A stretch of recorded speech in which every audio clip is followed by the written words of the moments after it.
Hello YouTube, how y'all doing today? Today we're taking a look at this NEXTORCH ND30. This is an 11,000 lumen, 130 decibel digital flashbang grenade.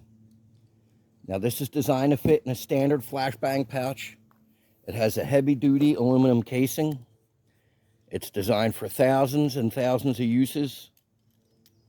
I believe that on the single chirp mode, which is the first setting, it said in the manual that it has 4,000 charges. I'll put the full specs and description on the screen right here.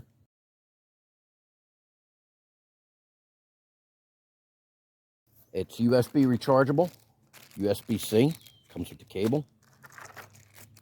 Extra spoons and pins. Now the ND30B, which is the civilian version, which I've done a video on previously, I'll post a link to it on the end screen and in the description. That has a rubberized case and a slightly different configuration, and the spoon on that one does not come off when you use it, but this one, it does. Now this has, this spoon flies off like a conventional grenade on this. Now this has multiple settings. You can set the timer for 1/2, 1, 1.5, and instantaneous. Okay, for how long it delays before it goes off. I use 1. That seems to be the best time for me since I've been messing with it. I have some video showing it in action. I'll put that in right after I get done describing it to you.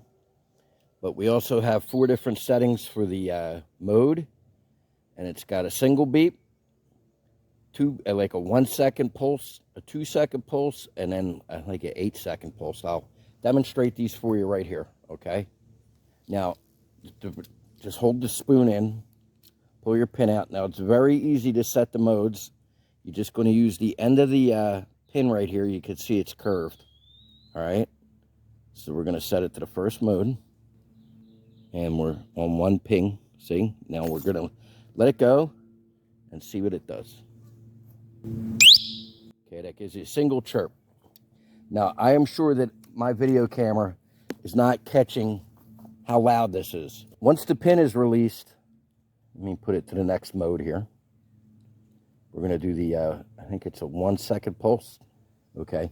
Once the pin is released, even if you put the pin back in, it won't stop making sound until the full cycle is achieved. Once it does what it's going to do, then you can put the pin back on and it resets it, or the spoon. Okay, let's do this one.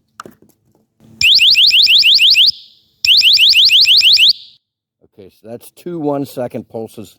That's the second mode. Put our pin back. It goes on very easily. It just hooks right under here, like that. Press the spring and it's reset and ready to use. Me personally, I would drill a hole through here, right there, and run a lanyard so you don't lose your spoons. Because if you're training at night with this thing, spoons will be very easy to use, but that's entirely up to you. Okay, now we're on the 3rd setting, so let's let it go.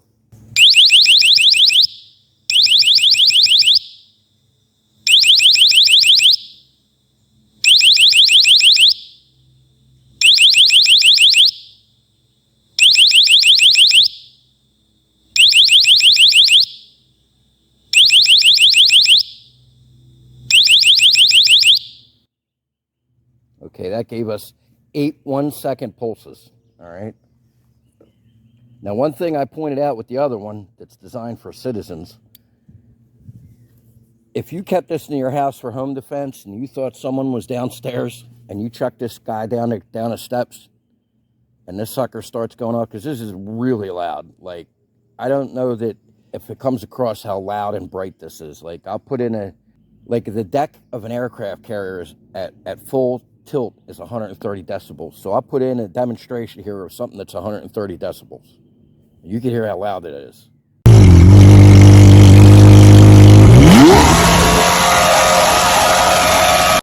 Okay, so if you think you hear people downstairs, you throw this guy down the steps and it starts going off, anyone in your house is going to clear out quickly, all right? It's like a mobile alarm if you use it that way. And of course, for, you know, tactical or SWAT team, using this as a flashbang. This is definitely a distracting device. Now, the beauty of this is, and the problem with flashbangs, is they're highly effective. But there have been incidents where police have thrown them in a house. It's landed in a crib. It's landed on a sofa next to a little baby that was sleeping. It's landed on children.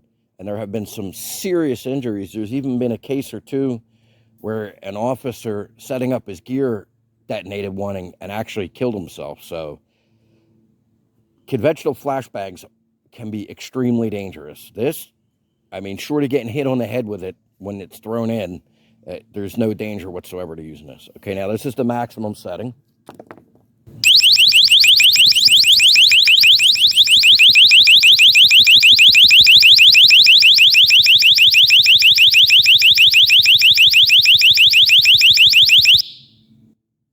Now that gets hot, but it doesn't burn you or nothing, but it does get hot, okay? So this is throwing out a lot of power and lumens, and the lights go all the way around 360 degrees. So no matter how it lands, you're going to get, you know, a nice strobe blinding effect. And I'll splice in a couple uses of it right here at night, showing you just how bright and overwhelming that is. Search warrant, open the door.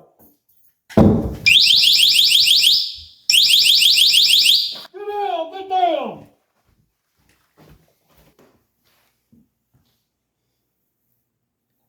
Fire in the hole!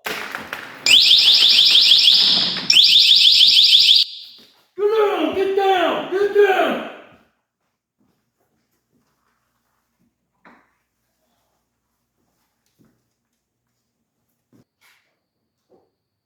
Sheriff's Department, search warrant! Get down! Don't move! Get down! Okay, so you saw those demonstrations. You could see that used as a distraction device, this is definitely an effective item, okay? It's very cool, and you can use it thousands of times. So even if you still want to maintain real flashbangs for your team, you know, explosive ones, you could use these in training and save a ton of money over time because, you know, even for police departments, regular flashbangs are very expensive. So, you know, you get 4,000 uses out of a single charge with this thing. I believe that's what it was. If I'm wrong about that, I'll put the actual number on screen, but I believe it's 4,000 single chirp uses.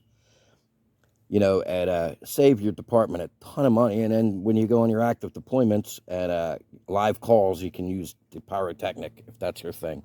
I personally think that we need to get rid of the pyrotechnic ones because just too many kids have been hurt, you know, and that's tragic. So something like this, you're not going to ever cause serious injury. Okay, and then to reset it up, you just put your spoon back on, put your pin back in,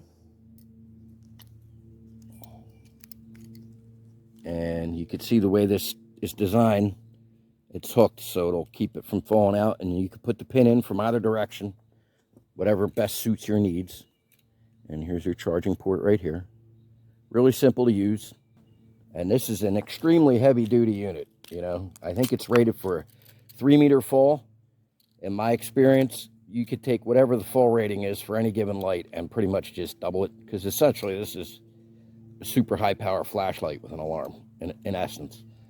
And usually you could double the fall rating of one of those without any problem. So I'm sure you would have no problem throwing this down a second-story flight of steps or whatever. Now, another thing you could do with this is you could keep this in your vehicle, you know, in your door compartments. And if you get into some sort of situation where you're in a parking garage and somebody's approaching you and they're making you feel scared, you could just throw this sucker and let that 8-second continuous strobe go off. And again, it's just like a car alarm. Most people are going to run away. You could, you know, if you're walking downtown at night or you're in a bad neighborhood and it's dark or whatever, this is like basically a mobile alarm system. So anything you could use an alarm for, you can use this for.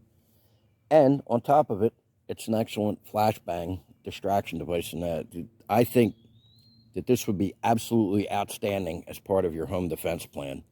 And on top of that, it's an excellent distraction device and a training aid for law enforcement. So I think this is a really awesome device. And I'm really glad that NEXTORCH has brought this to market. I've reviewed several of their products now, and they make really good, high-quality equipment. Thanks for watching, folks. I hope you all have a wonderful day. Green by Me out.